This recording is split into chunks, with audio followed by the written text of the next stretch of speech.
Arissa LeBrock's return to WWE should have been a celebration. Instead, it lit a fuse that has the entire locker room ready to explode. A shocking, unscripted attack on a beloved Hall of Famer has divided everyone backstage, and now, people are demanding answers. What was supposed to be a comeback story has become a full-blown crisis, and the fallout is just getting started. For months, the whispers were everywhere in the wrestling world. Arissa LeBrock, the daughter of action star Steven Seagal and supermodel Kelly LeBrock. Her name alone made her one of the most intriguing prospects in years, but she wasn't just another legacy kid. She had a legitimate Brazilian jiu-jitsu background and had even attended a WWE tryout that was cut short by a major injury. Hers was a story of resilience, a dream that was delayed, but never denied. Training under the legendary Dustin Rhodes, she was quietly blending her BJJ skills with the Aikido discipline passed down from her father. The anticipation was real. Fans and wrestlers were all asking when, not if, she would finally arrive on the biggest stage. She had it all: Hollywood glamour, real fight credibility, and an education from one of the best. Everyone was expecting a star to be born. They were waiting for a polished debut and an exciting new face for the women's division. What they got was chaos. What they saw was a moment that blurred the line between show and reality in the most terrifying way. The comeback story that was built in the shadows was torn apart in seconds, replaced by the horrifying image of a legend being stretchered out of the building. The buzz of excitement has soured into a toxic mix of anger, fear, and disbelief.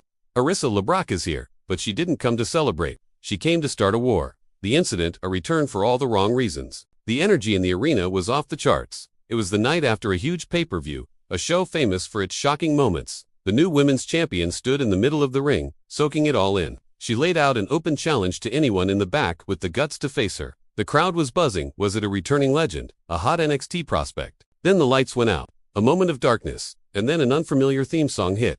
When the lights came back on, it wasn't who anyone expected. It was Arissa LeBrock. She stood on the ramp, radiating a chilling calm as she stared down the champion.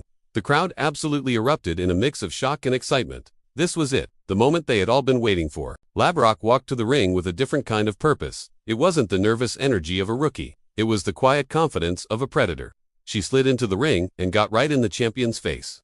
But before a match could even start, things went off the rails. At first, it just looked like a standard, aggressive stare-down. Then, something went horribly wrong. Reports from witnesses paint a grim picture. During what was supposed to be a tense but routine spot, LeBrock's aggression went way too far. Sources say the turning point came when she applied a wrist lock instead of a simple hold for the cameras. She reportedly cranked it one notch too far, causing a clear and audible cry of pain from her opponent. But she didn't stop. The confrontation spiraled out of control. In a split second, the show was over, and a real-life medical emergency was underway. The Hall of Famer in the ring with her, Jake Morrison, just crumbled to the mat in an unnatural position. The roar of the crowd died, replaced by a stunned, nervous silence. What happened next was pure panic. Medical staff sprinted down the ramp with a neck brace, their faces full of urgency. Backstage agents rushed out to try and get a handle on the situation and get LeBrock out of the way. She just stood there in the middle of the ring, her chest heaving with calm, steady breaths, as if she'd just finished meditating. She looked down at the damage she'd caused, not with remorse, but with a cold, detached look. The cameras quickly cut away, but the live crowd saw everything. They watched as Jake Morrison was carefully loaded onto a stretcher. Phones were up, recording the grim scene as he was wheeled past the production area and into an ambulance. Later that night, an official statement confirmed the worst: a non-displaced clavicle fracture and a cervical strain. The message was clear: Jake Morrison was legitimately hurt, and Arissa LeBrock did it. The locker room divided, a line drawn in the sand. Backstage, the shock quickly turned into raw anger and confusion. This wasn't just a messed up spot. This felt like a complete violation of the trust that holds the business together. In the blink of an eye, the locker room was fractured. Lines were drawn almost immediately. On one side, you have the veterans performers who have spent their lives learning the unwritten rule of protecting your opponent. To them, what LeBrock did was unforgivable.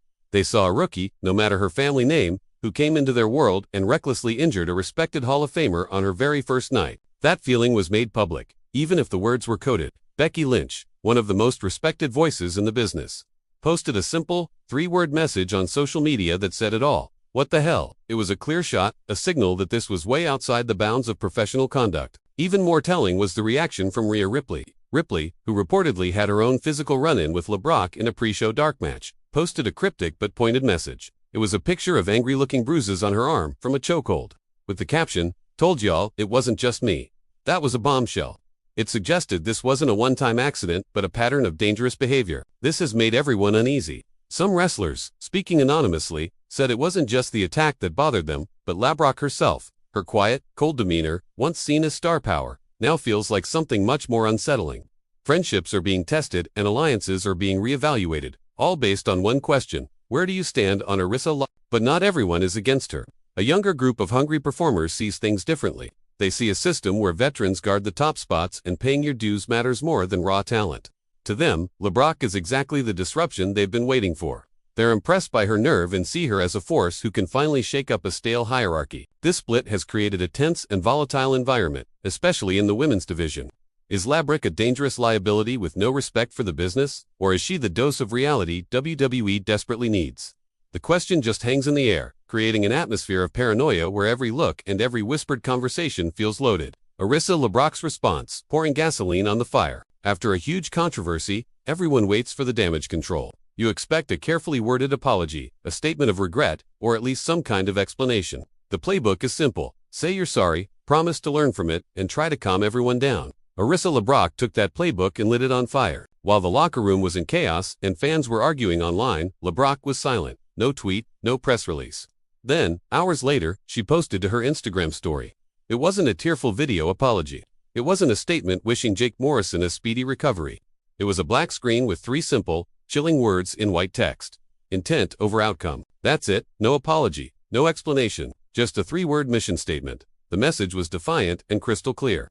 In her mind, what she meant to do was all that mattered, not the brutal result. She wasn't sorry for what happened. That single post was like pouring gasoline on the fire. Her response, or lack of one, split opinions even more than the attack itself.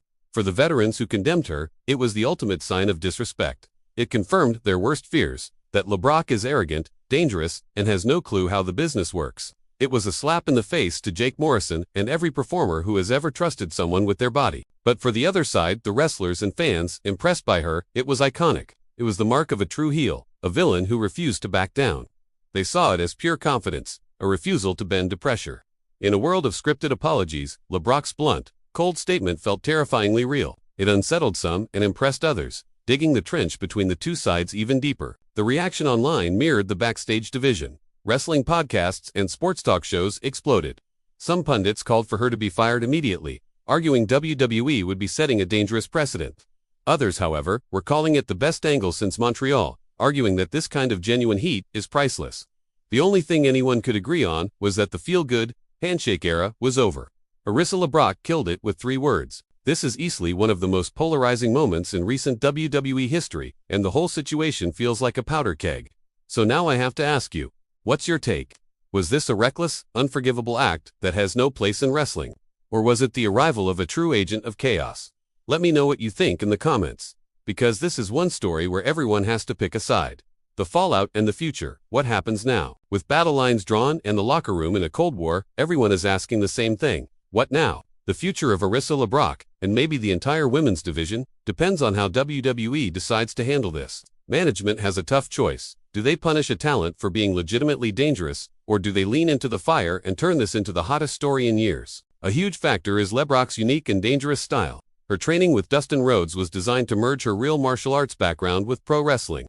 That mix of BJJ's brutal joint locks and her father's Aikido created a style that's as real as it is risky. What happened to Jake Morrison was a terrifying demonstration of that. Now, every woman on the roster has to ask herself if she's willing to get in the ring with someone who can blur the line between performance and real harm in a heartbeat. The controversy has also turned LeBrock into a fascinating character study. People are dissecting her motivations, her psychology, and her famous family. Her connection to Steven Seagal, once just a fun fact, is now being looked at in a new light. Is her cold attitude a product of her upbringing? Is she trying to escape her father's shadow? It adds layers that make her more than just a wrestler. She's a compelling, and maybe unstable, person. This leaves WWE walking a tightrope. If they punish her, they could lose a star who has generated more buzz in one night than most do in a career. But if they reward her, they risk telling the locker room that this behavior is okay, shattering the trust between performers. The most likely path is that WWE will try to have it both ways. They'll probably lean into the controversy, framing LeBrock as an uncontrollable outcast that not even the company can tame. This lets them use the real-life heat while making it look like they're trying to contain it. We can probably expect storylines that mirror the real-life split, pitting LeBrock against the veterans who have spoken out. The only question is, can they keep this fire contained in a story, or will the very real danger and anger boil over again? One thing is for sure, the WWE landscape has completely changed. Arissa LeBrock's arrival wasn't a debut. It was a detonation. She shattered the peace, divided the locker room, and put the entire industry on notice. Is she a reckless liability who went too far, or the most compelling character to come along in a generation? There are no easy answers, but whatever happens next, everyone will be watching.